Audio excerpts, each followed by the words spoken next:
Mes frères, mes sœurs bien-aimés, nous célébrons aujourd'hui le dimanche de la parole. Le dimanche de la parole de Dieu, qui fait penser au Dieu de la parole. Ce dimanche est du dimanche de la parole, pas pour dire que les autres dimanches ou les autres jours de nos célébrations, nos prières ne soient pas des jours de parole, mais pour qu'on ait un accent mis là-dessus, qu'on n'oublie pas la parole, qu'on soit focus sur la parole en tout temps. Oui, ce dimanche nous fait comprendre notre source. Notre source est la parole. Notre moyen et notre fin, notre but, la parole de Dieu. Vous vous rappelez, Dieu est parole. Dieu est parole, parce que c'est lui qui nous a créés. Il nous a créés par la parole. Genèse 1. Que la lumière soit et la lumière fut. Que l'être humain soit et l'être humain fut. Jean 1, verset 3. En lui était la vie. Tout ce qui s'est fait par lui, le Verbe. Au commencement était le Verbe, la parole de Dieu. Le Verbe était auprès de Dieu, le Verbe était Dieu. Tout s'est fait sans lui. Et rien de ce qui s'est fait ne se fait sans lui. Dieu est parole. Or, comme parole, il est créateur. Sa parole est créatrice. C'est pour ça que nous sommes un peuple de la parole. Nous sommes les enfants de la parole en ce que nous venons de lui comme notre source. Il nous a créés. Voyez-vous, Dieu est parole. Sa parole est donc créatrice. Et comme il nous a créés, on avait fauté. L'être humain était tombé dans la boue, il avait chuté. Il avait perdu la grâce de la création. Alors Dieu l'a recréé. Sa parole est une parole recréatrice ou salvatrice, parce que cette recréation est salutaire. Après nous avoir recréés et sauvés, il nous a sanctifiés par son Esprit Saint. Sa parole est sanctificatrice. Et sa parole aussi est une parole de communion. Voyez-vous, elle nous invite à entrer en communion avec lui. La parole de Dieu. Le Dieu de la parole et la parole de Dieu. Laissons-nous donc aller à lui. Laissons-nous repentir à lui. Vous voyez, quand on parle de la parole ici, c'est pas d'abord le livre, la Bible, l'écriture. C'est d'abord une personne. Le Christ, la deuxième personne de la Sainte Trinité. Le Christ est la parole comme verbe. Il est la parole de la Trinité. C'est d'abord lui. La parole est une personne. Nous ne croyons pas en la Bible ou en l'écriture, mais nous croyons en une personne qui est plus que l'écriture, qui est plus que la Bible. Voyez-vous, on ne peut pas ramener le Christ qui est une personne vivante. Cette parole faite chair en quelques pages de livres, imprimés et écrits.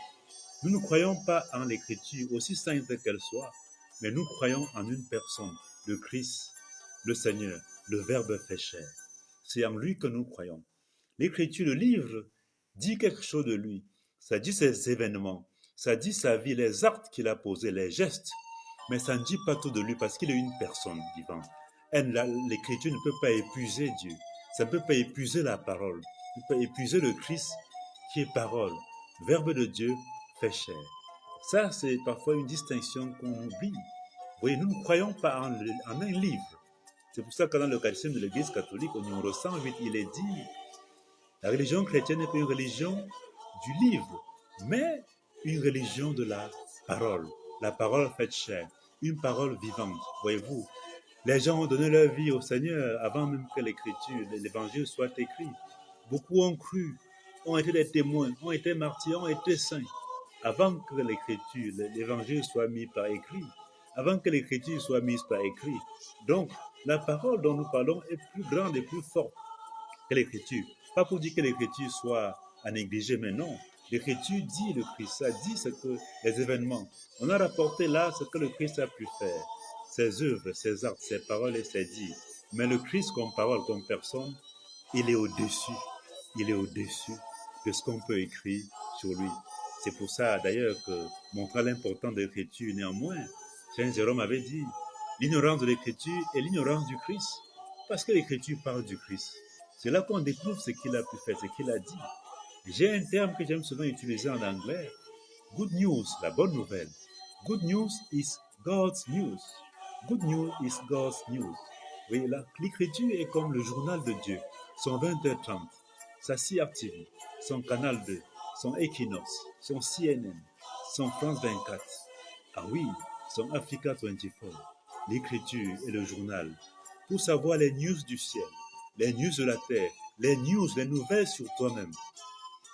Va, Ouvre, prends et lis. Torelégué, prends et lis. Et tu verras ce que Dieu dit de toi, de ta vie, de ta famille. Ah oui, oui, c'est Augustin qui disait que dans chaque écriture, que les écrivains, ceux qui ont écrit la Bible, n'est-ce pas, inspirés par l'Esprit Saint, Dieu a utilisé la main de sorte que il y a un verset pour chaque personne, il y a un verset pour chaque âme, il y a un verset pour moi, pour toi, un verset qui peut peut-être débloquer ta vie, te montrer la lumière, te montrer l'horizon, te montrer le cap, être comme une boussole pour toi.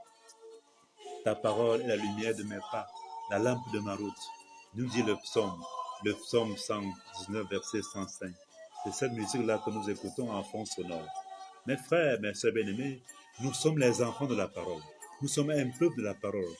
Dieu nous a créés par la parole et c'est pas normal que notre Créateur soit parole et que nous soyons loin de lui. Pour ressembler à lui, pour ressembler, d'ailleurs, il nous a créé à son image et à sa ressemblance. On ressemble à lui chaque fois qu'on lit sa parole, qu'on communie à sa parole. Il nous parle par sa parole. Nous lui parlons aussi par la prière, qui est une réponse à sa parole. Nous répondons à sa parole par la foi, par l'espérance, par la charité, parce que sa parole est une parole de foi. Il nous parle pour qu'on croie en lui. Ceux qui croient en sa parole, on le salue. Sa parole est une parole d'espérance. Sa parole est une parole de charité et d'amour. Mes frères, mes sœurs bien-aimées, tu es un enfant de la parole. Tu es un enfant de la parole. C'est un péché quand tu ne lis pas la parole de Dieu, quand tu la médites pas jour et nuit, quand tu ne la mets pas en pratique, quand tu ne vis pas selon elle. Peut-être ta vie parfois est secouée. Ta vie n'a pas de nord ni de sud. Elle est un peu tchakala parce que tu ne l'as pas recentré. Tu n'as pas recentré la parole de Dieu. Tu ne t'es pas recentré, n'est-ce pas, sur la parole de Dieu. Mets la parole au centre et peut-être tu verras l'horizon. La parole de Dieu. La parole de Dieu est une parole donc qui nous montre le chemin.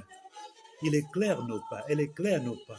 Elle nous montre la vie. Elle est une parole de vie, pas une parole de mort, parce que Dieu a dit cette parole pour qu'on vienne en vie. C'est une parole qui nous a fait sortir. Quand on dit qu'elle nous a créés, parce qu'elle nous a fait sortir du néant à l'être. Une fois existant, elle nous a sauvés quand on avait péché. Après ça, elle nous a sanctifiés. Et nous appelle à la communion avec lui. Tu es né de la parole. Quand tu parles, tu ressembles à ton Créateur. La parole de Dieu. Se recentrer par la parole. Repartir par la parole. Pas seulement la lire, pas seulement la méditer, mais surtout la vivre. Et beaucoup plus encore, l'annoncer. Être témoin de la parole. Dieu veut être témoin de sa parole de par le monde. Sois ce témoin aussi. Tu as reçu la parole parce que d'autres ont témoigné. C'est pour ça qu'il a envoyé Jonas prêcher aux Ninivites. On dit que la parole de Dieu vint à Jonas. Va à Ninive prêcher. La parole nous précède, elle vient à nous, nous interpeller. Et Jonas est parti à Ninive prêcher. Encore 40 jours, Ninive sera détruite. 40 jours. Et ils ont accueilli la parole. Ils sont convertis à cette parole. Ils sont frappés la poitrine. Ils ont jeûné, ils ont lu, ils ont cru, ils ont médité, ils ont vécu la parole.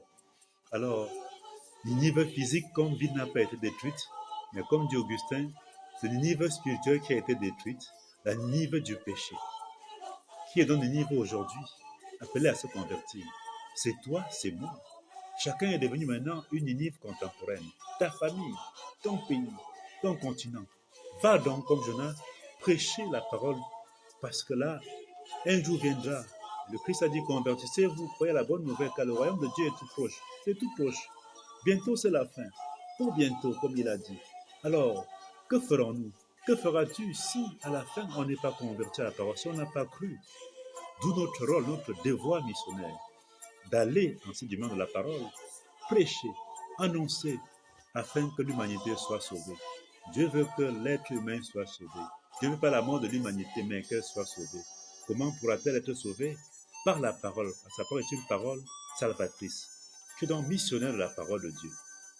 Oui, il reste très peu de temps. Il faudrait, comme Jonas, prêcher pour que, n'est-ce pas, la justice de Dieu ne puisse pas s'abattre. Parce que sa parole est une parole d'amour et de miséricorde. Tant qu'on chemine sur terre, sa parole n'est que miséricorde et amour. Oui, mais sa parole aussi est une parole de justice. Après, ici-bas, elle deviendra justice pour te dire, qu'as-tu fait de ma parole? Qu'as-tu fait de la parole qu'on t'a prêchée? Alors là, tu auras des comptes à rendre à la source, à ta source, à l'auteur de la parole, le Dieu. Convertissez-vous au nom de Jésus et croyez à la bonne nouvelle, car le règne de Dieu est tout proche. Ce règne de Dieu. Oui, la parole de Dieu est ouverte. Elle est dite éternellement. C'est une parole qui appelle et qui interpelle. Hein? C'est ce que nous disait notre professeur de Croyer son Bafouda. Il dit, Dieu m'appelle et sa parole m'interpelle. Sa parole nous interpelle. Elle t'interpelle, elle m'interpelle. Par rapport à quoi? À la conversion, à la sanctification, au témoignage, à la communion avec lui. Mes frères, mes sœurs bien-aimés, la question qu'on nous pose aujourd'hui, c'est quelle est ta relation avec la parole? Est-ce que tu médites la parole de Dieu? Est-ce que tu la lis? Voyez-vous, la parole de Dieu est donnée pour qu'on la lise, qu'on la médite, qu'on la vive et qu'on la prêche. Le plus souvent dans nos maisons, les lecteurs et les lectrices de nos paroles, de la Bible qu'on a chez nous, ce sont les souris ou la poussière. Alors réveille, reprends ta Bible de la poussière, réveille-toi, va.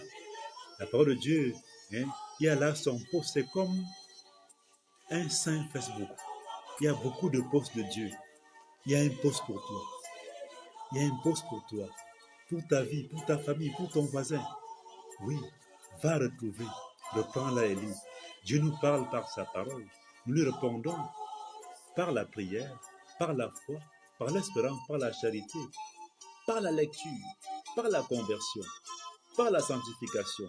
Quand on met sa parole en pratique, vous savez, il y a 3 nourritures spirituelles.